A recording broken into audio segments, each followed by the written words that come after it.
Today we're talking about how to get financially organized for the new year.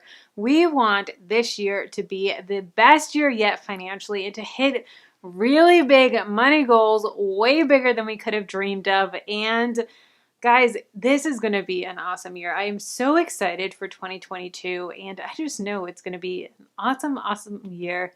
I'm going to be a mom for the first time. I'm so excited and it's just going to be such an awesome year. And so I'm going to give you some step-by-step tips on how to make sure that this is a great year, regardless of what happens. Even if we have another year like we did in 2020, there are some things that we can do to put in place to make sure that we have a good year financially. So number one is look back at the past year. Look back at 2021.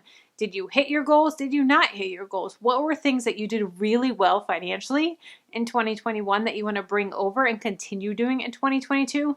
What are some things that you need to work on? What are some things? Be real, be raw with yourself.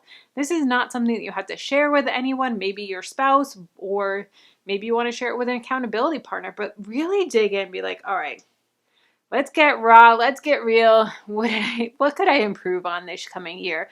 Maybe I spent a little too much money on certain things, or maybe I didn't invest as much as I would have liked to, or whatever it may be. Really dig in and really think, all right, what can I do different? What did I do good that I want to continue and improve on? Really have that raw conversation with yourself and look at it. Write it down and really think hard and deep on it. Number two is create a budget. If you are not on a budget already, please get on a written budget. I recommend everyone be on a budget. We do not live paycheck to paycheck anymore. We have plenty of money at the end of every month that we are so grateful for, but we still budget every month. We still have a written budget. A written budget really helps us to achieve our goals so much faster. And I've noticed I'll be honest, there's been a couple times throughout this past year, especially when I was in my first trimester and really sick, and there was 2 months that I didn't budget. Full transparency. I know, freedom in a budget, didn't budget for 2 months. And I noticed that when I didn't budget, our goals started to slip. I didn't put as much towards investments. I didn't put as much towards savings. It just kind of all stayed in the same spot. So therefore, we weren't hitting our goals. So we had to catch up the later months. So when you have that plan in place, when you have that budget, it really helps to keep you accountable. It helps to make sure that you're doing the transfers that you need to, the transfers on your savings, on your investments, different things like that. So really make sure that you're on a written budget. If you don't have a budget, you guys know that I have a spreadsheet, I have a template, I have printables, different things like that. Whatever way you do best of budgeting, I have a resource for you. So it'll all be linked down below in the description box. Next is increase your investing, whether that is increasing your 401k by 1% or increasing your investing all around. I used to have a really different mindset than I have now. I used to want to have this huge emergency fund and this huge savings account and savings. And I didn't really care about investments. I think part of it was I didn't really fully understand investments. But now with number one, the inflation the way it is and the value of a dollar the way it is, and it's crazy how much our dollar is worth less. It's just mind blowing. And the amount that we're losing money by keeping it in savings account is mind-blowing. But having a set amount of savings, so say you want 3 months of expenses in your savings, or 6 months, or whatever sinking funds you have that set number of savings that you want, especially if you're debt-free. Have that set number, then anything above and beyond, put that towards your investments, put that towards index funds, put that towards your IRA, put that towards your 401k, put that in different investments so that it can have the growth. And you're really going to see a huge increase in your net worth when you do this. It's amazing. I remember when I was paying off debt and I was, I would put $500 towards my student loans and my net worth would grow $490 whatever dollars because of, interest, but it would grow that pretty much that same amount.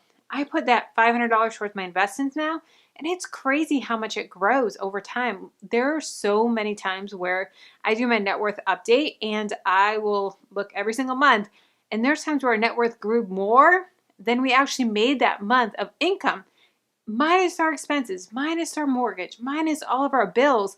And I'm like, how did our net worth grow more? Because of the market, because our investments. It is mind-blowing. of how much faster your net worth grows when you're investing.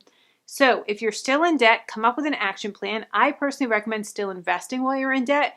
Doesn't have to be a lot, but invest some. I really wish I did that. I did not invest when I was in debt, and I really wish I invested some. So say I have $300 to work with extra at the end of the month, maybe $200 towards that, $100 towards your investments. That's personally what I would do, and I really wish I prioritized that earlier when I was still in debt. So really increase your investing over time.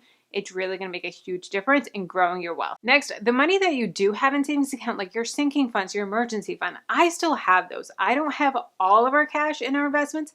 I still have some money that we need in case of an emergency or in case something happens that we can pull from. I have that in a high yield savings account.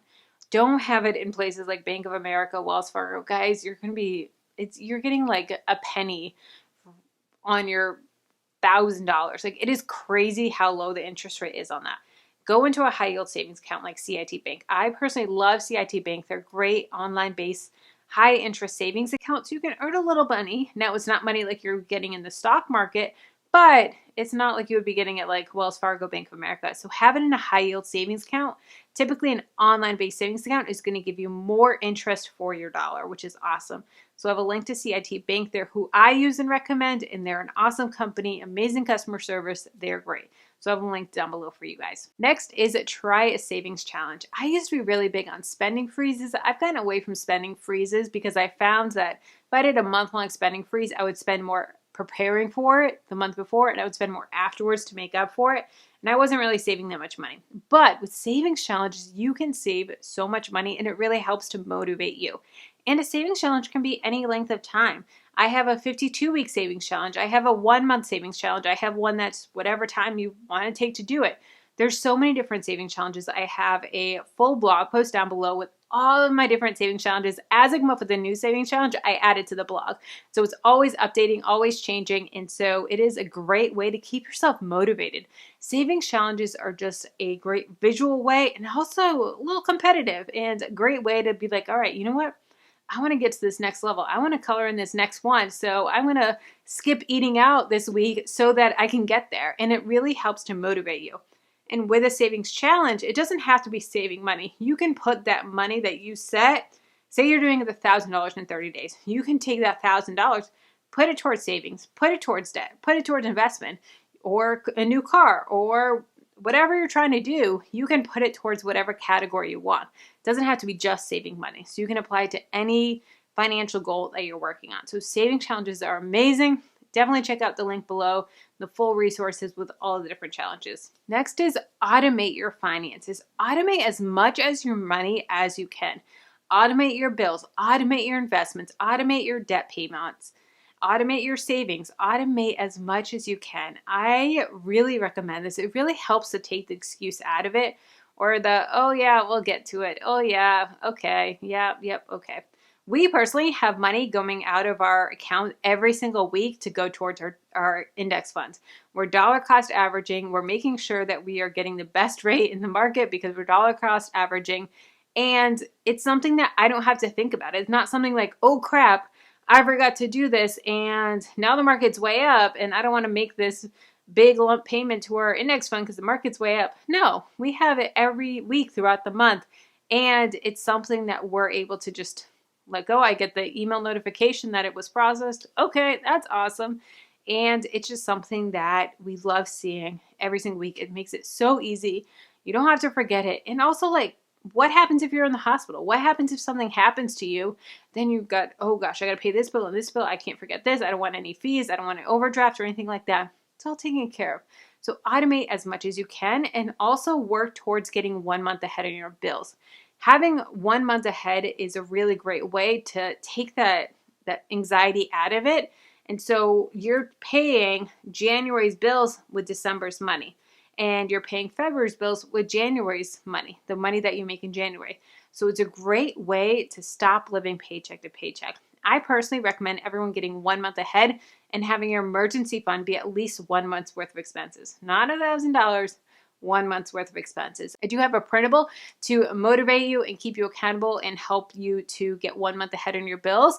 So I will have that link down below for you. But it's a great printable to really work on getting 1 month ahead on your bills. Next is to have a meeting with your accountability partner or your spouse and be like, all right, what are we doing this year? How are we doing this? Please keep me accountable. Maybe check in every other week or once a month, but have a set time that you check in with your accountability partner or your spouse, and you're every single month, every single whatever it is, have that set time. And oh good, yeah, I got to get my butt in gear because I got to stay accountable.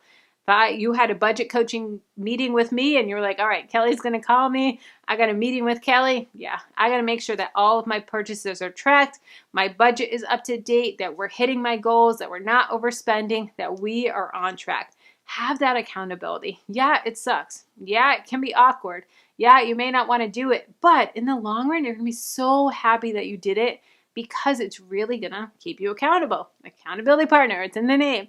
So really dive in with an accountability partner. Take it serious and be like, all right, you know what?